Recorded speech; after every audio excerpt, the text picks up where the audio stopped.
HSC 25, 26, 27 তোমরা যারা ভিডিওটা দেখছো সবাইকে স্বাগত জানাচ্ছি। আজ আমরা দেখব মানব কল্যাণ যে প্রবন্ধটা আছে আবুল ফজলের, সেই প্রবন্ধ থেকে কতগুলো বোর্ডে যে এমসিকিউ এসেছে সেগুলো থেকে এই বছর কি আসতে পারে। ঠিক আছে, সো মানব কল্যাণ এই যে প্রবন্ধটা আছে এটা নিয়ে যদি তোমার ধারণা কম থাকে তুমি হচ্ছে অন্বেষণ এই ইউটিউব চ্যানেলে যাবা, সেখানে হচ্ছে আমাদের ক্লাস আছে। ঠিক আছে, ক্লাস আছে, ক্লাসটা দেখবো ভালো মতো, সার্চ করলেই হবে ইউটিউবে গিয়ে।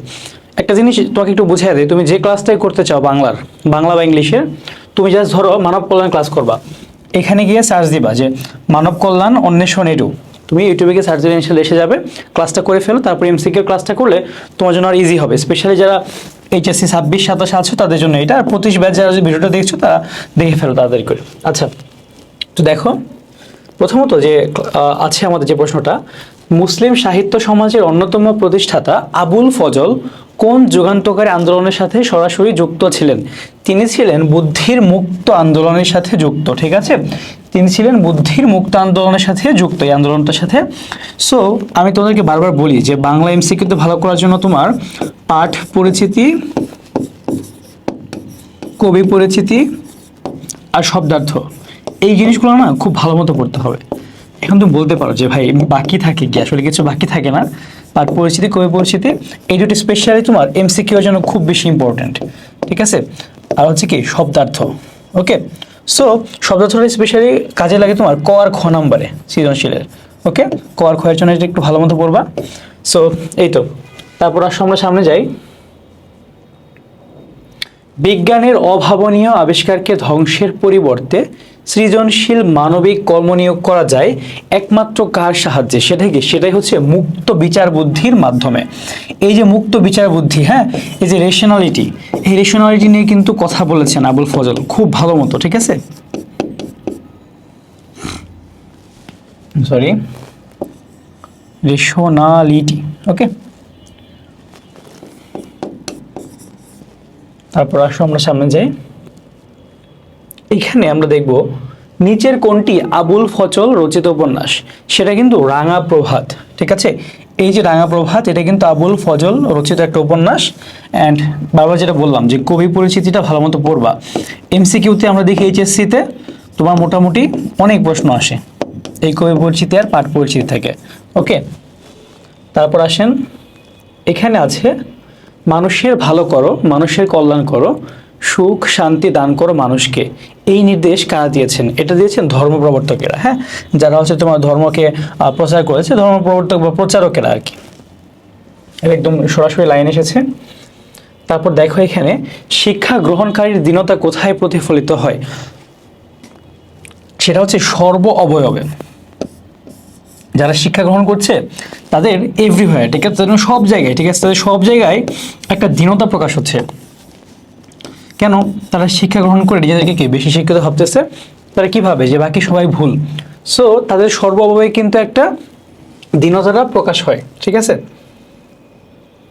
তারপর দেখো এখানে প্রাবন্ধিক আবুল ফজল কত সালে মানব কল্যাণ প্রবন্ধটি রচনা করেন? সেটা হচ্ছে 1972 সালে, একদম মুক্তিযুদ্ধের পরপরই কিন্তু এটা প্রকাশিত হয়েছে। ঠিক আছে, রচনা করে। তারপর দেখেন এখানে এক মুষ্টি ভিক্ষা দেওয়ার মাধ্যমে কোনটি ক্ষুণ্ণ হয়? এখানে দেখো অপশন, মানব অস্তিত্ব না, এটা বলেননি, শুভবোধ না, অধিকার বোধ না, মানব মর্যাদা। মানব মর্যাদাটা কিন্তু এক মুষ্টি ভিক্ষা দেওয়ার মাধ্যমে কি ক্ষুণ্ণ হয়। হ্যাঁ, তারপর দেখেন আবুল ফজল রচিত চৌচির কোন ধরনের রচনা? এটাও কিন্তু আমাদের কবি পরিচিতিতে, হ্যাঁ, কবি পরিচিতিতে কিন্তু খুব ভালো মতোই দেওয়া আছে যে চৌচি হচ্ছে কি একটা উপন্যাস। ঠিক আছে, চৌচির কি একটা উপন্যাস, এটা অ্যান্সারটা কি হবে? উপন্যাস। ওকে, তারপর দেখেন নিচের কোনটি বর্তমানে মানব কল্যাণের প্রধান অন্তরায়? এটাও কিন্তু বলেছেন যে আমাদের মধ্যে যে বিচ্ছিন্ন মানব চেতনা। ঠিক আছে, বিচ্ছিন্ন মানব চেতনা জিনিসটা কি? যে আমরা মানুষের ভালো চাচ্ছি, আমরা মানুষের ভালো করতে চাই, কিন্তু সেটা কি মানে সামগ্রিক অর্থে, হ্যাঁ, এই ভালোটা আমরা যাচ্ছি না।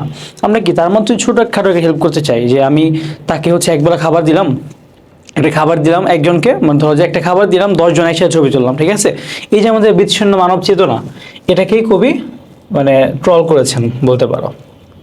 তারপর দেখো, তাই সব রকম কল্যাণ কর্মেরও রয়েছে সামাজিক পরিণতি। মানব কল্যাণ রচনায় মানুষের কথা ভুলে যায় কেন? কারণ পরলোকের চিন্তায়। ঠিক আছে, মানুষ হচ্ছে কি, দেখো এখানে, তাই সব রকম কল্যাণ কর্মের রয়েছে কি সামাজিক পরিণতি। তোমার একটা জিনিস দেখো, তুমি সবকিছু যে করতেছো, এটা কি তোমার হচ্ছে দুইটা জগৎ, তোমার কিন্তু দুই জগতেরই একটা ফলাফল পাবা এটার। ঠিক আছে, শুধু এমন না যে তুমি পরকালে ফলাফল পাবা, তোমার একটা কাজে কিন্তু এই কালেও একটা বলা মানে ইয়ে থাকে। ঠিক আছে, সো এখানে মানুষ যখন পরলোকের চিন্তায় বেশি মগ্ন থাকে, তখন তারা কি করে, সামাজিক পরিণতির কথাটা ভুলে যায়। ঠিক আছে, সো কিসের চিন্তায়? এই পরলোকের চিন্তায় মানুষ কিন্তু তার সামাজিক ব্যাপারগুলোকে ভুলে যায়।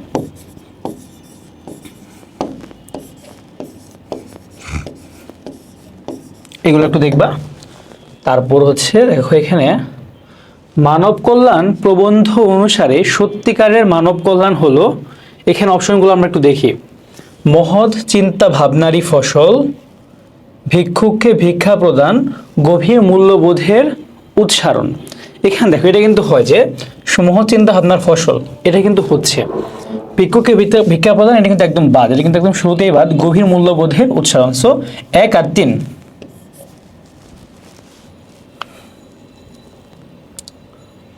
নিচের কোন বিষয়ের সাথে মানব কল্যাণের গভীর সম্পর্ক রয়েছে?